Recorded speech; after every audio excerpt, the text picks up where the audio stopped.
matchup. KONGDOO Monsters. KingZone DragonX.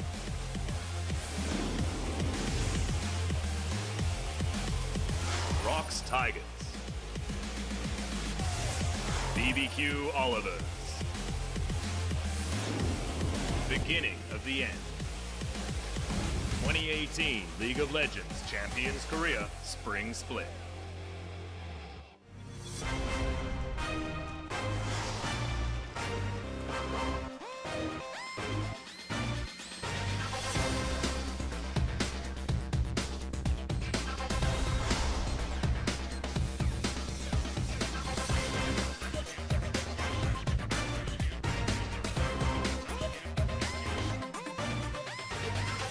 Good evening, OGN Legion. Welcome back to another day of LCK. I'm Achilles. I've been away for a while. Back here on a nice Saturday afternoon with Papa Smithy.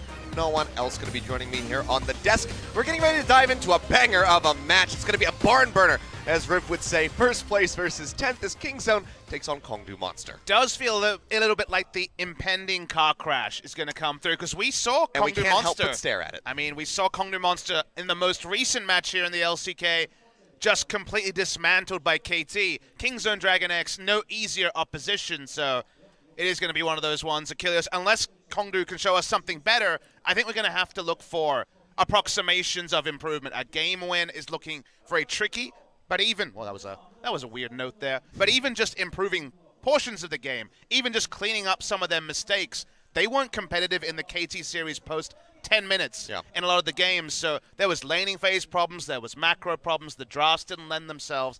You got to do something, otherwise it's going to be tough. Is it time to just pull out something completely random to try to upset KingZone here, something that they definitely would not have practiced against, to maybe try to find an edge that way? You know, I'm not sure that'll work either, so I'm really unsure. And guys, you mentioned that you've been away for a while. If you guys have been away for a while, you might think, okay, patch 8.4, sadly, we do not have any patch 8.4 to offer you today.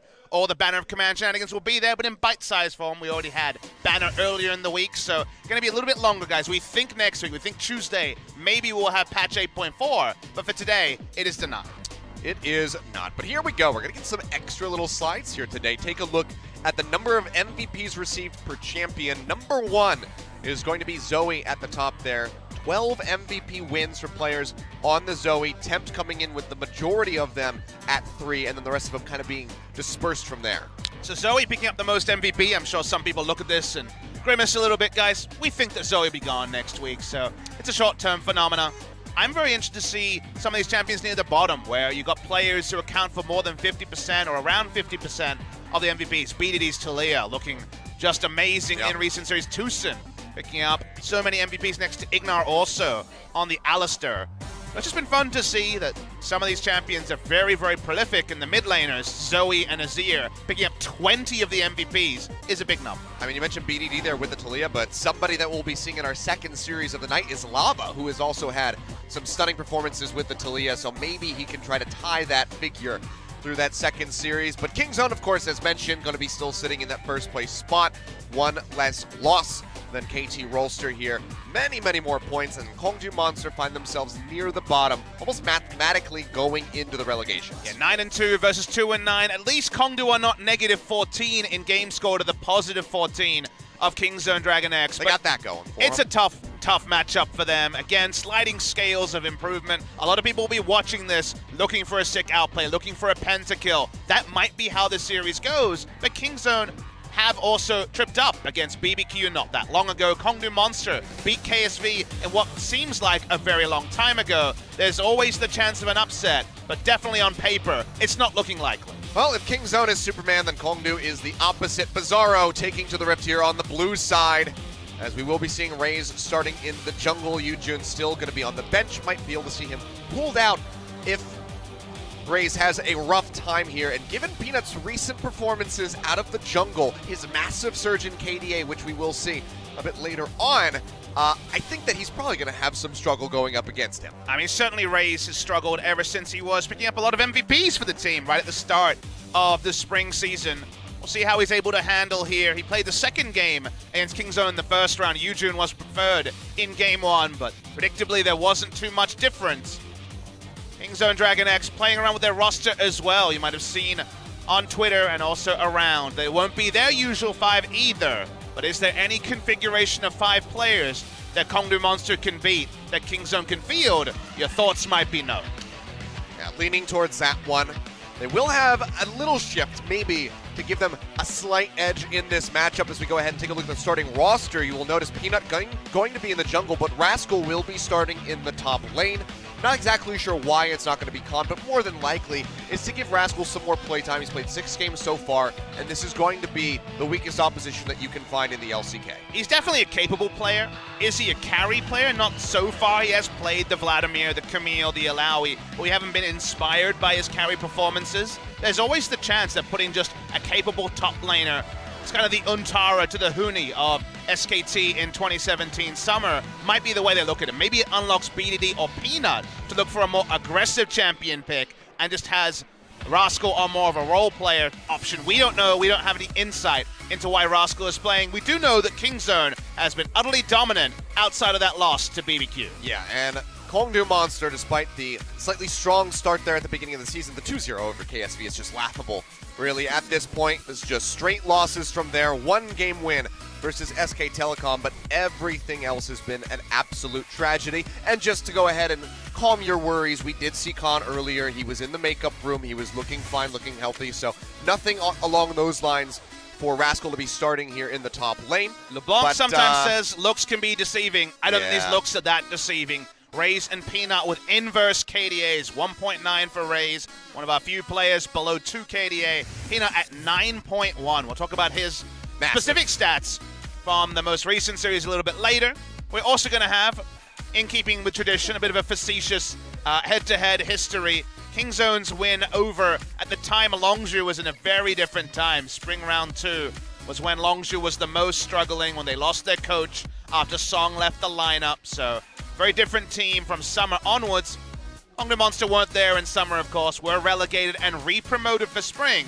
In the first round robin, it was a 2-0, predictably, to KONGDOO and DragonX. And we'll look at the mid lane, because one of the shining lights for KONGDOO Monster this go-around in the LCK wasn't, of course, Soul, who has struggled a bit. It has been Edge, who, especially on the Zoe, has put out some great performances. Yeah, looking a bit better there with that pick. 3-2, so not the strongest win rate. And you can see his KDA, damage per minute, everything going down until you hit that kill participation figure has not been great, sitting in 8th and 9th and then 10th there for CS per minute. So still is hovering around the bottom of the barrel, but the Zoe could be the make or break for him to try to bring those stats up. I mean, in situations like this, of course the player on the worst team is going to have worse stats, and it's first versus 10th. But remember that BDD was in a similar scenario 2 years ago on CJ, where his stats didn't look good, but he passed the eye test. And to me, Edge has passed the eye test. He has had some great games. He has been their best performer. Now we get Gorilla and Secret. Gorilla, again, going to have the inflation of being on a great team, but look at the kills per game. What an important stat for support. Secret first in his position in the league, and Gorilla all the way down at 10th. But how does he get kills without getting DPM? Is he just stealing them? He's just getting those last hits, you know. Securing them, baby. Yep, just going to go in, steal it away with a headbutt pulverize. But, well, this should be interesting to see. 9%, that's a bit more than I would have expected here for KONGDOO Monster. Not to completely trash them, but just given the way that things have been going. 325 votes. I was going to say. That's pretty good. That's not many votes, though, Achilleos. We're at low but numbers. But it's better than I thought, so it's still... it's a testament to just how poorly this team has been doing. I mean, that's going to be 325 people that are either KONGDOO fans or KONGDOO anti-fans, I would say. Maybe some people just want to see the world burn a little bit. Will the world burn today? Will there be the proverbial secret strategy thrown out here by KONGDOO Monster? You asked for it. Maybe we'll see it, because who knows? Well, we'll have to go ahead and take a look. Coaches are in the booths, pick and ban, ready to go. KONGDOO kicking things off on the blue side, and no surprise, the first thing off the board is going to be that Galio. In general, banning that one away, going to make a lot of sense, but especially so when BDD is your opposing mid laner. And BDD did play it in the matchup against MVP in recent memory, and also played it in the first round robin against KONGDOO Monster. Jace, Rengar, Galio, Ezreal, Braum was the 8.1 draft there. One that was very well played by the side of KONGDOO and DragonX, both in the head-to-head and the history. And this has kind of been the trend this week, is a lot of the OPs, the Gangplank, for example, has been left open in many drafts. Recently has hit the bench a lot. Yeah, I have been seeing that one out of here. Kalista from KONGDOO. We'll see where they want to follow up. Maybe go for another 80 carry, perhaps, if they don't want KONGDOO to get their hands on something like the Ezreal. But that's going to be the Zoe being taken away from Edge. 3-2 on that one. Not going to allow him to even attempt to make it a 4-2 record. And that's really disappointing because, man, were we in love with BDD's Echo counterpick into the Zoe a couple of days ago. Sadly, that means we are less likely to see the Echo in this series. So I, for one, disappointed to see the Zoe ban. But like you say, Edge's best champion, so respect shown where respect is deserved. Gorilla's been largely on the disengaged supports, as all our support players have. The Tom Kent shall be banned away. I wonder if we'll see a first-round Braum also from KONGDOO Monster to remove the Ultra Comfort disengage from the side of KONGDOO Monster. Well, the Xayah going to be taken away, so you can't get that Lover's bot lane. And KONGDOO just going to go ahead and very comfortably lock in the Varus.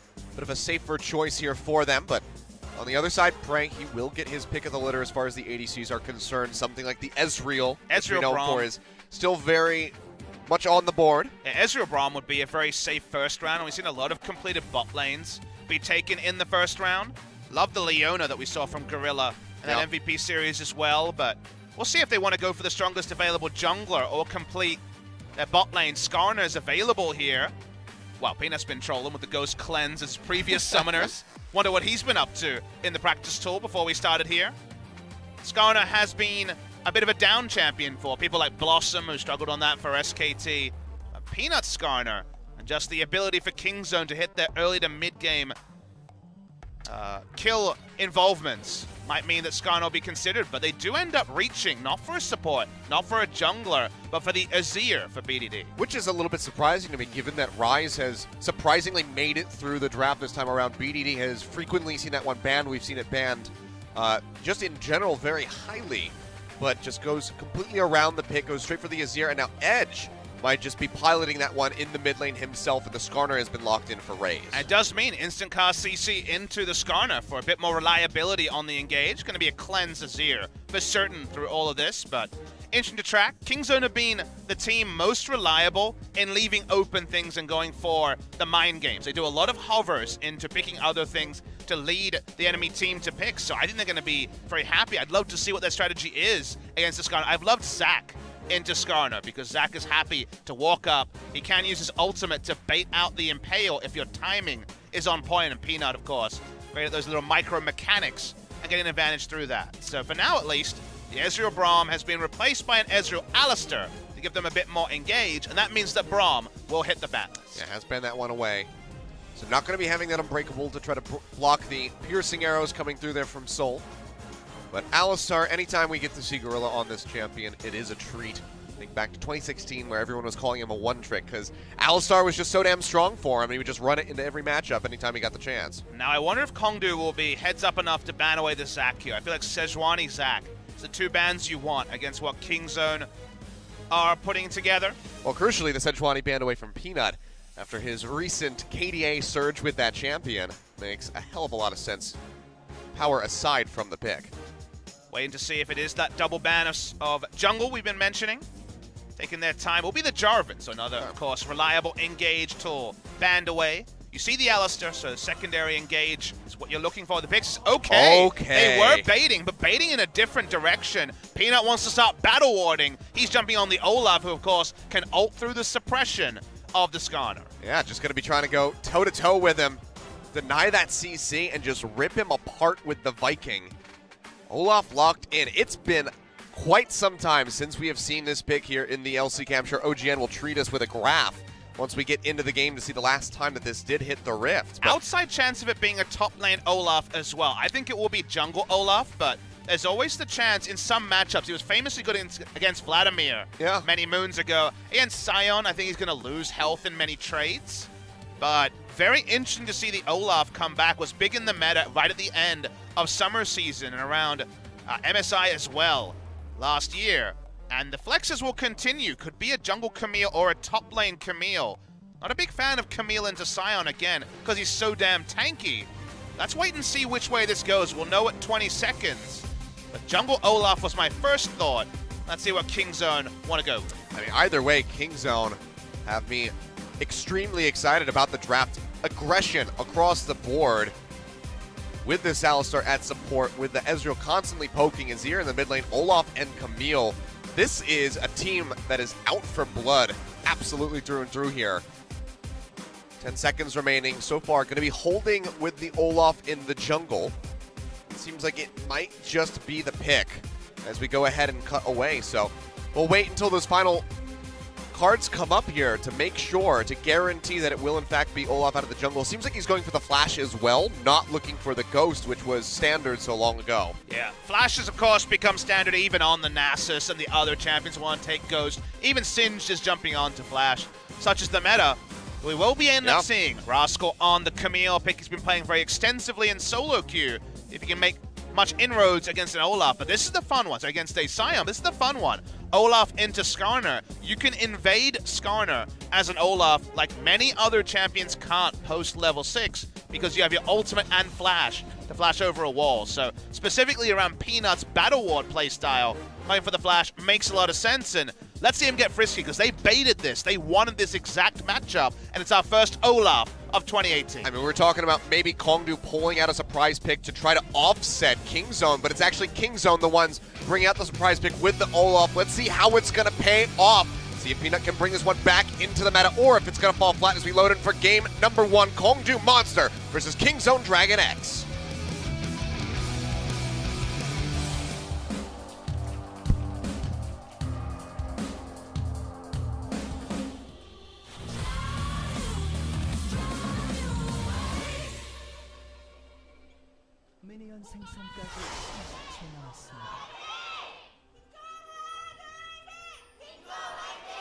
The KONGDOO dedicated still showing up here, chilling out in the audience. Is a bit of an occasion for them as we find that it's Soul's birthday here today.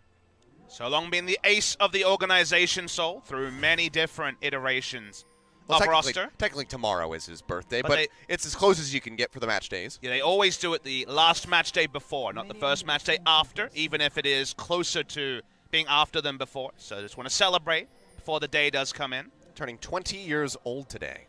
Been around a long time in the competitive realm. He has been there through every iteration of KONGDOO's 3 visits to the LCK, wanting to avoid relegation for an unceremonious 3rd time. But with Griffin looking very, very good in Challenger, we said that before about CJ and other undefeated teams, but I've watched Griffin, I've talked to the casters, they rate Griffin as around 6th to 7th spot in the LCK in terms of power level. You want to avoid that relegation tournament at all costs. Yeah.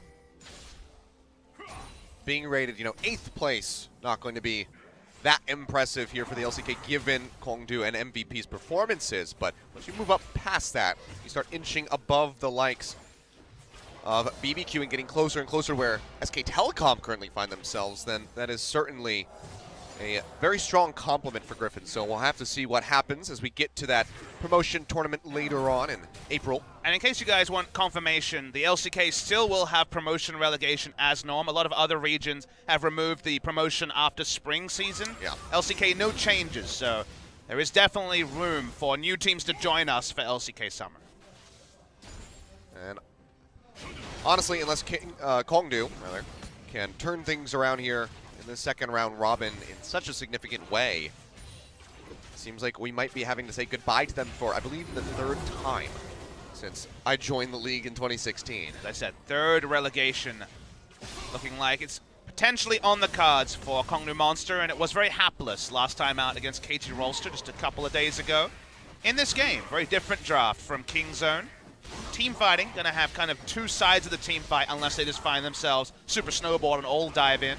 Azir and Ezreal around the backside, whereas Camille and Olaf certainly will be looking for the dive.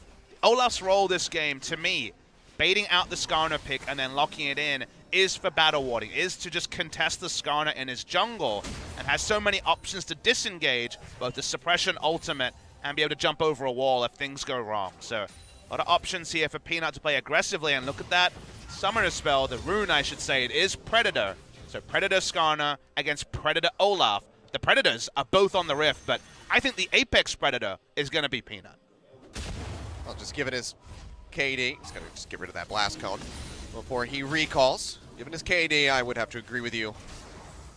Going into this one being the Apex Predator. No Ghost again. He is going to be running the flash on the Olaf, so perhaps we can expect to see something like the Righteous Glory come through for him a little bit later on, so he can just barrel down the lane towards Soul. No worry of that Chain of Corruption whatsoever once that Ragnarok gets popped. So he can stick on top of that Varus like glue. Nothing that anybody on the side of KONGDOO can do once that ultimate's popped. And the strength of him to invade and battle ward is not just for laning safety, because usually battle warding is pre-level 6, your jungler is in the face of the enemy jungler, he can't react, so your lanes will do fine. Think about how the game is going to go here for KONGDOO Monster. They have Sion, they have Ryze, both of them side laners. They'd love to play 1-3-1, and then just have Varus harass and poke around a turret with Thresh to disengage, and the Skarner just kind of threatening outside the map. Well, May have to hold the point as Peanuts coming in with Predator. Yeah, he's going to be looking for it. Flash in, headbutt back on a Secret. Looking for it, but he flashes away, but still will go down. The Ignite denying a lot of that heal coming through. And Prey is able to scoop up the first blood. KingZone getting the ball rolling just a few minutes in. And so rarely do you actually see Predator available this early, but both junglers go for the very early boots and Tracker's Knife. Full clear into early gank bot side. He continues to invade. My impression is it's only the start of the aggression from KingZone DragonX. Yep, they're just keeping Soul away from the turret. He can't clear out the waves. They'll get the proc there and just get a bit of damage in onto that tier 1. And how salty are you going to be if you're a bot laner against KingZone and Peanut ganks bot? KingZone DragonX have always had the least kill participation from the jungler in the bot side. The jungler never visits. The jungle proximity numbers have always been comically low for both Cuz and Peanut to the bot lane. This time Peanut seizes opportunity, seizes it, and it's been a really nice little win here, because now Thresh has no flash, and it's so hard to lane as Thresh when the all-in potential from the Alistar might just take you down. Well, they're just throwing curveballs left and right. First the Olaf, then the gank there onto the bottom side of the map. So KingZone trying new things, shaking things up, even against a team like KONGDOO Monster, who you probably could run your standard style against, but you can see that they are experimenting, and so far it's working out quite nicely for them. 600 gold lead, just 6 minutes into this. And already a decent chunk of damage in onto that turret. So first brick might just be coming through for KingZone as we progress through this. So the ward you're seeing Raze on is a lane ward. It's not quite a lane ward against Rammus, but it's a similar style where you're trying to see a fast champion who can just lane gank. A Hecarim, a Rammus, you would see these sort of runes. But now with Predator being the most common rune, that's why we see wards like that. So you can actually spot them as they're about to pop the Predator and get as advanced knowledge as possible. So you see him on a camp, you also see the lane gank. So note that positioning at home, very powerful against these new Predator junglers that are becoming more and more common, at least in the LCK. Well, Raze will go ahead and spot out the ward. Clears that. It's a little bit of pressure there for the bottom side. Rascal just trying to go toe to toe here with Roach up in the top lane. Hasn't accrued much as far as a lead is concerned. You can see the Scion still very much coming out on top of these exchanges, so he'll be going back to base. He's got that TP ready to go in there. Finally, we do have the stat coming through. Last time that we had a jungle Olaf. Olaf was really big around MSI time, and just before then, but in Korea itself has never been a massive pick. Always feels like other regions have led the way on Olaf, and then from there it's been deprioritized until international events has forced it. Peanut, I think you're going to fix that. 0% win rate. He's definitely picking at an opportune time to go ahead and returning to what we were speaking about. Looks like Ray's not going to be looking for a gank just yet. Is why the Olaf in this particular game, against a strong 1-3-1, the threat of Skarner coming in with suppression is kind of that thing that pushes a 1-3-1 comp over the top, where you have two strong laners, and also you can't cut to help your own laners. The Azir in a side lane who doesn't want to be there without the threat of the Skarner. Olaf can cut, can get in the face, and has almost no risk next to a Skarner with his ability to disengage with the Ragnarok, that it really makes a lot of sense if you want to play an aggressive, proactive style, and that's definitely KingZone to a T. Yep, Peanut going for that invade, no fear of Raze, even knowing that the Skarner is level 6. He's got the Ragnarok ready to go just in case. So just pushes in, takes away that red buff. Rush on the tier 2 boots, the CDR boots, which was actually the meta last time Olaf was in the meta. So very much about the playmaking, very much intending to spend most of his time in the enemy jungle. It's been a while since the Battle Wars actually applied to Peanut. It's been a lot of other junglers actually who have filled the mantle. It's fun to see him back on his old style, and less about the farming Sejuani and Zac that we've come to know. Well, outside of those beginning shenanigans there into the bottom lane, things slowing down a bit as Peanut just continues on the clear. Have you noticed that Brolaf says bro in the Korean client as well? Yeah.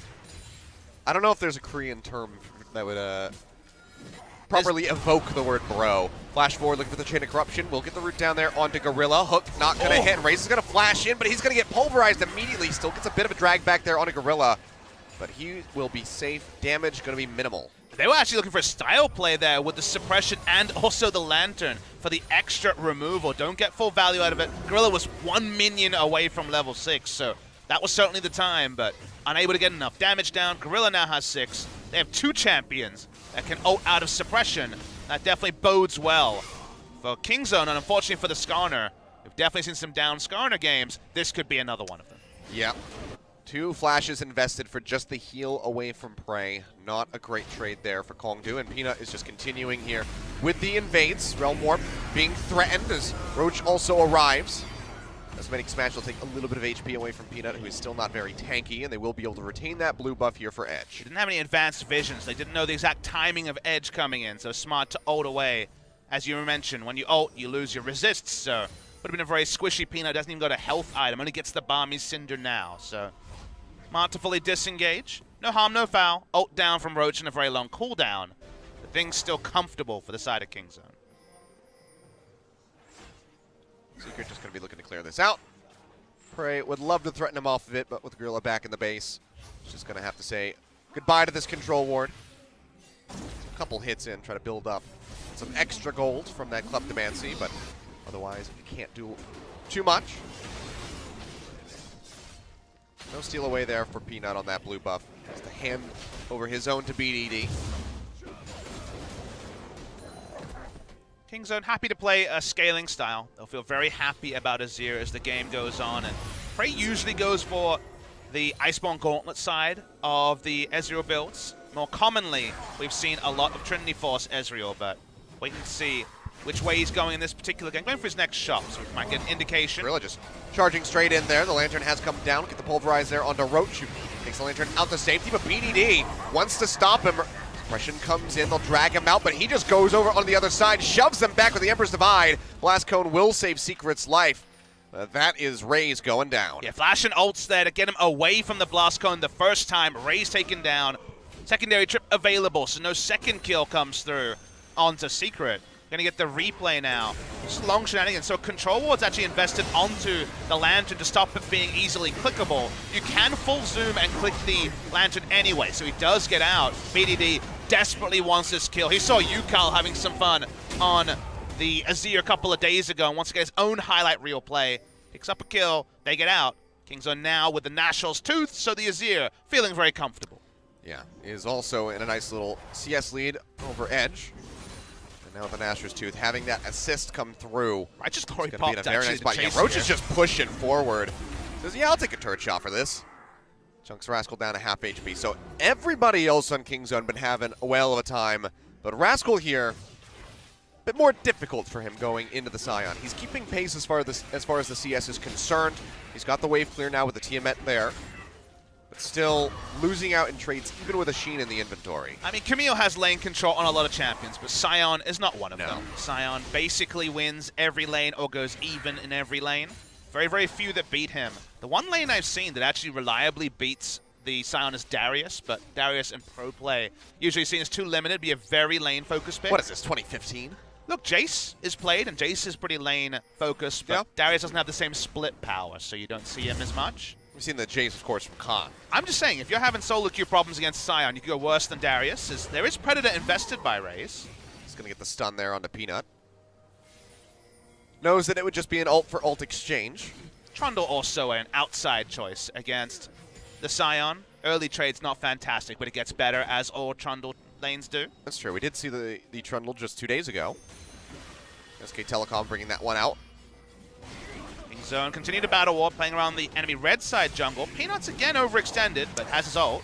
It's aggressive, hasn't popped it yet. TP is coming through, so might have to use this to bail out. Chain of Corruption actually connects in on a BDD. He gets chunked down to half HP. The Impale comes down, and he is just going to get ripped apart. Soul Finds the killing blow. Now a lock up here onto Gorilla. Gets a nice pulverize. Flashes over into the pit, but the Realm Orb's coming through, and all of KONGDOO is pursuing forward. The Alistar got to get clipped right there at the end by Roach with an decimating smash. He goes down, and now KONGDOO Monster find themselves equal in kills and maybe taking away this Cloud Drake, but Peanut is still nearby.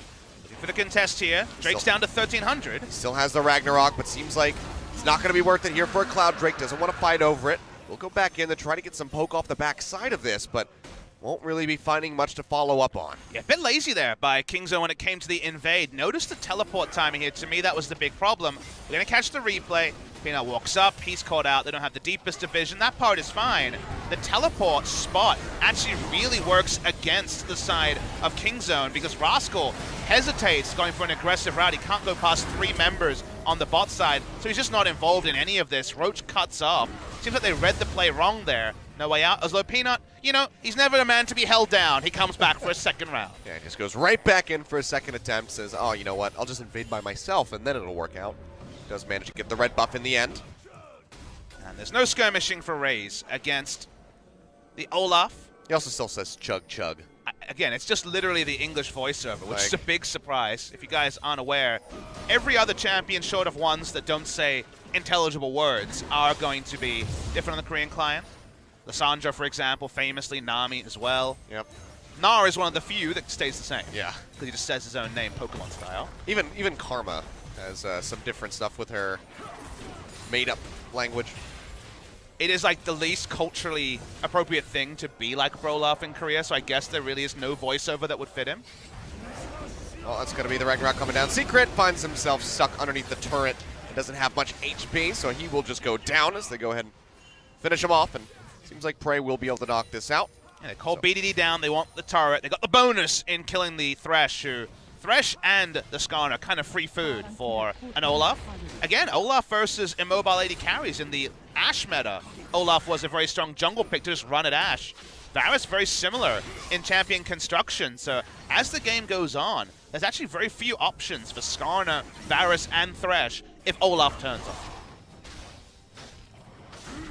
Well, he's certainly getting there.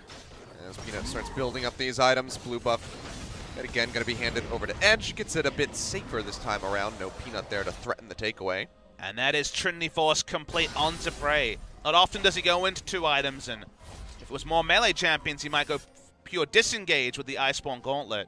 Just like a lot of Korean Ezreals recently, he goes Trinity Force. The damage right now is at a really good spot for KONGDOO outside of the fact that Rascal hasn't been able to claim his Trinity Force, slowing it down for a Tiamat. Outside of Sion, things really good news for KONGDOO. Waiting in the brush. The sneakiest of Scions here for Roach. Gonna push forward, Righteous Glory coming through. Realm Warp as well, threatening them. Gorilla, he's gonna be the one getting caught. Doesn't have the flash, but gets the pulverize. Red Prism comes through. Ulti pop, they'll just go ahead and drag him back in. The box coming down, investing everything they have to try to keep Gorilla alive, and they will be able to kill him in the end. But even so, it's going to be Secret who takes the killing blow, and he might just get punished. Mystic Shot doesn't connect, nor does the Axe, so it seems like he will be able to walk out with his life, but big investment here just to try to kill the Alistar. Even bigger than you might appreciate. It's 5 members. Look at the minimap. Ryze has to walk down. They've lost mid lane outer turret. Rascal's going to push in bot lane. They're losing 3, 4, 5 waves of minions just to make a pick onto one person. Very slowly killing an Alistar through ult. They may have got their man, but you saw Gorilla, he wasn't wincing, he was just appreciating that, well, my KDA's going down, but my team is moving forward. Yeah, he said, this is fine. Go ahead, kill me if you like, but you're going to lose so much else on the map. So, inner turret there in the bottom lane, mid lane, weakened significantly. If it's going to take you 5 members to kill a support at 17 minutes before Baron isn't even an objective you can start, you messed up. There's definitely ways to punish that across the map. At no point did BDD get called topside. He just kept pushing mid lane. It's like, cool, okay, I'll keep doing my thing. Rascal didn't have teleport, but wouldn't have teleported either. Right? He's looking for the lane gank. He saw that ward be put down, so he should probably know that he is exposed in the top side. Loving these wards, by the way. There's a Realm Warp level ward onto Edge, the lane ward that Skarner should know that he's spotted, but I'm going to go ahead and say he probably doesn't. Well, after the last gank right there, want to be able to spot out Edge. He's not hovering around there in the mid lane. BDD just gonna go straight back into it. It's got the Haunting guys ready to go. Lasting one in the inventory for a little bit of extra oomph. All right, can we kill a Scion? My thought is no. Well, I'm willing to watch. The ultimatum coming through. Rascal is he's doing his damnedest to try to do so, but he could just go ahead and charge away. If Rascal really wanted that, he would have flashed in front of the Scion and it would have interrupted the ult, but decided not to. I think he's fine with this. I'm sure BDD's like, wait, why did I roam down bot if you weren't going to flash in front of it? But no ability for him to actually slow down the choo-choo train. Means the disengage does happen by Scion. I'd like to see the outplay where he actually hook shots his way in front of the Scion. It's possible, but usually the ult comes around the time where that isn't available. Yeah. Would be quite nice, but always gotta love the Scion running away, screaming cowards as he tries to make a hasty escape. He knows which side his red spotted on. Scion knows what's good. So very, very powerful and oppressive both in professional play and in solo queue. But KONGDOO want to take the Rift Herald before it despawns, so they call in BDD. Yeah, a little bit of extra time here, but Olaf going to be high damage. Again, he is here with an Asher's Tooth, so should be able to work this one down in time you would expect. With this new Skarner meta, and every time one of these very old champions gets slightly reworked and comes back in the meta, I love it when we get to this point, where we're 2 weeks in and people say, okay, we remember how to play against Skarner with lane wards to answer a Predator. But what about picking into Skarner? That's kind of the next level. It's cool to see the Olaf come back. It was always good against Lee Sin when Lee Sin was meta, and now we see it against the Skarner. And given that Skarners have struggled already when it comes to ward patterns, being able to see them, we're moving into a meta where wards are much less plentiful, Tracker Knife being removed on patch 8.4. So having a battle champion that can actually 1v1 him and invade him means that we might see more Olaf moving forward. Well, I gotta say I like it. It's a pick that can accelerate the pace of the game, but also one that can be punished very hard if he doesn't get ahead. Then it could just go ahead and fall off the face of the earth, a bit like Nidalee. It seems like the pace of the game, you know, seeing the pace accelerated here on 8.3 still is quite nice. It's a good change of pace here for us. And then we have, of course, the changes on 8.4 to look forward to, which have me looking forward to 8.5 when we fix the Banner of Command minions. I always love talking about future patches because it always does feel like the grass is greener. We're still on patch 8.3 and other regions are hitting 8.4 yesterday and today. And always the patch afterwards is the gold standard. It's always 8.4 into 8.5 into 8.6. No one's ever happy with what they currently have. The late game stalls will be a thing of the past, so that part I'm happy about. The Banner of Command battle, that part I'm not sure about. Well, it comes soon. We'll drop the box. Peanut just going to go ahead and pop the Ragnarok there at the last possible second. Change to Olaf many, many years ago that allowed him to ult during CC rather than before. Makes him so much more slippery. Never get baited into using the ultimate and then disengaged on. And holding on to the Rift Herald for a little bit. Still has plenty of time on it though. KONGDOO seem to be taking this one slow and steady. They're not looking to smash open KONGDOO after KONGDOO has had some nice creative picks in the early game. They're very comfortable at their scaling, especially with Ezreal and the Azir in great points of power. Olaf shops, and I think the Rift Herald top side is soon to come. Yeah, just go ahead. Get ready to knock down that final turret. You can see Peanut is heading his way towards that side of the map at the moment. With a minute remaining on the red buff, so likely just going to be pushing his way in. But the ping actually comes down onto the tier 2 turret in mid, so perhaps they want to try to crack that. And usually when you go for cracking a secondary turret when outer turrets are still up, that usually means you want to take Baron or another objective on the map and just use the Rift Herald as a distraction. So we'll wait and see what the decision is. Peanut tries to walk up. It doesn't have the Ragnarok still. He will get locked in and just comes up, just gets popped. He's going to get shoved back into the jungle. Has the W to get some of that HP back, but is knocked down to about a third of his HP. Pretty similar cooldowns between the Impale and the Ragnarok, just eyeing up the icons as we see the disengage. Doesn't even bother with it, actually. Just goes straight back into the base. Channels the recall. You see the assist pings on Baron, so I think the threat of Baron being turned on, one that KONGDOO Monster is very aware of. Rift Herald will despawn very soon, so I imagine we will see the Olaf investment, and now that all the outer turrets are down. See if our hypothesis is right. Walking through control-warded vision, so not exclusive vision here for Peanut on the top side on the minimap. Well, they're going to have to channel this soon. A little bit of time remaining here for the Rift Herald. He cuts his way back towards mid, but it seems like he can't really make up his mind where he wants to go. They want to contest for the vision. They They will get the join in there from Gorilla, who has the sweeper ready to go. Amusingly, Olaf is one of the few champions that can ult and then Rift Herald and not be interrupted, I guess. That's true. He doesn't have his ult available, but it's an amusing interaction I thought of. Okay, we'll go ahead and pop this one here. We're denying the vision from that ward. With the Sun Turret, they do make this they're gonna pretty difficult predicament for KONGDOO Monster to consider. They know Impale's on cooldown at least for a little bit. Goodbye. So we'll just go ahead, take down that turret. So not the distraction play, just straight up trading in the Rift Herald there for the tower. And you can see KingZone have stretched a pretty monstrous lead now as far as the gold is concerned. Just 24 minutes into this game. It's 5 turrets to 0, so it's a very long map for KingZone to push up vision and get a lot of information before they turn onto a Baron. And unfortunately for KONGDOO, it is a very narrow map in terms of the areas they control. Able to push up, able to get some vision around the Baron, but that's the most that right now KONGDOO Monster can claim. Let's take away the Scuttle Crab. One more hit. There you go. So at least have that going for them. Did see some sneaky takeaways in the SKT Africa series just 2 days ago. That one was awesome because the ward placement to the left just of the pit. Outside. I mean, that ward placement is now a standard ward placement, Achilles, so why not next level the standard by adjusting your play, which is what we saw from SKT. And then you notice that when Thresh went up to ward, he did not put a ward in that spot. He put a ward deep in the pit, which, while spottable by control wards, whenever something becomes the norm, I always appreciate teams looking to the next step on the norm. It's always a fun thing to see. And that's why when Banner of Command, Baron buff minions become oppressive, what does that mean for the drafting? Do you just pick super early game and never allow the Baron to spawn? Where else does it adjust? And will the dematerializers be held onto, as Jat's been talking about on Twitter? There's a lot of different ways. Just because something is strong, you know, there's a lot of esports games that didn't balance as often as Riot has. You know, think of StarCraft, for example, where in Brood War, the counter strategies had to develop because of no patch cycles. We now know that we will have at least a couple of weeks of oppressively strong cannon minions. I'm looking forward to see what the evolution of that meta is. Yeah, and holding on to a dematerializer for that long into the game, it's certainly going to feel bad, but it might just be a necessary play. Just seeing how oppressive this Banner of Command, I'll call them the Baron of Command minions, have been.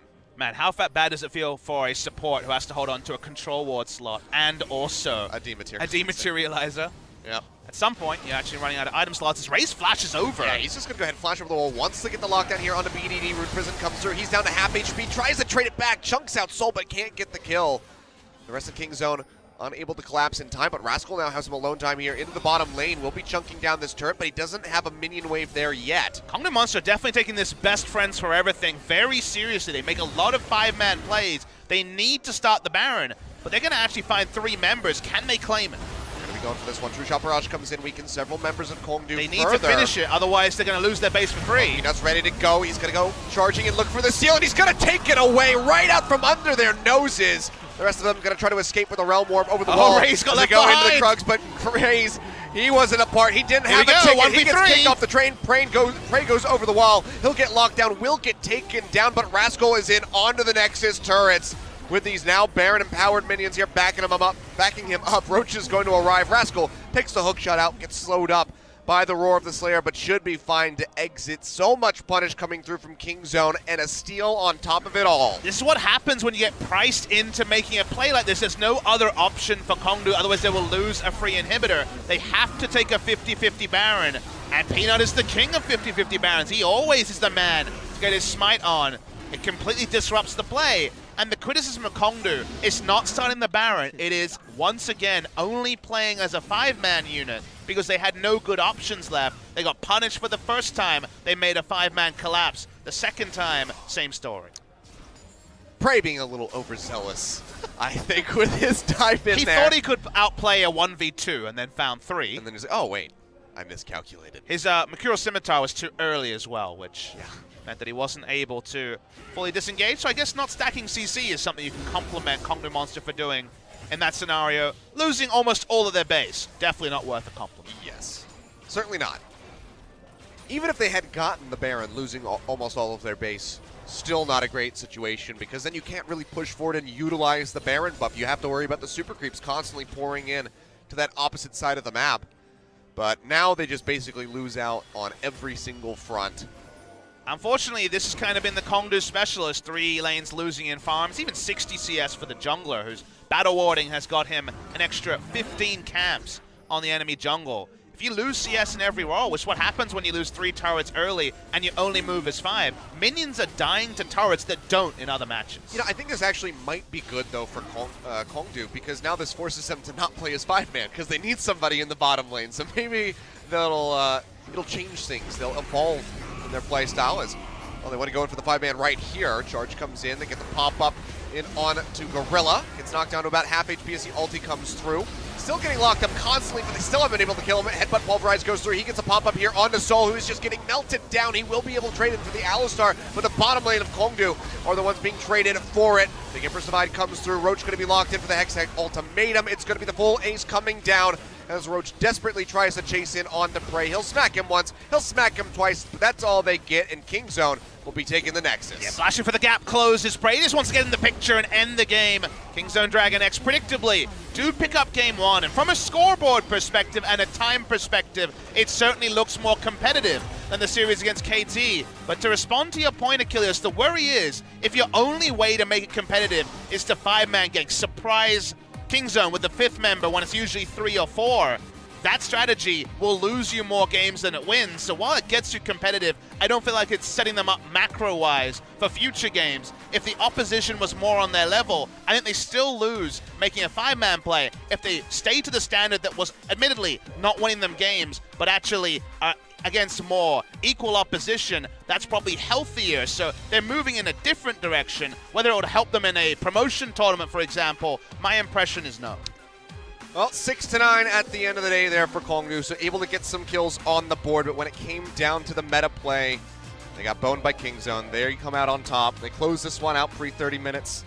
And what do you even say to try to get ready for a second game versus this team? Kingzone winning on the red side, where blue has had dominant control, 57.6% win ratio before this match. Now going to be shifted back a little bit more.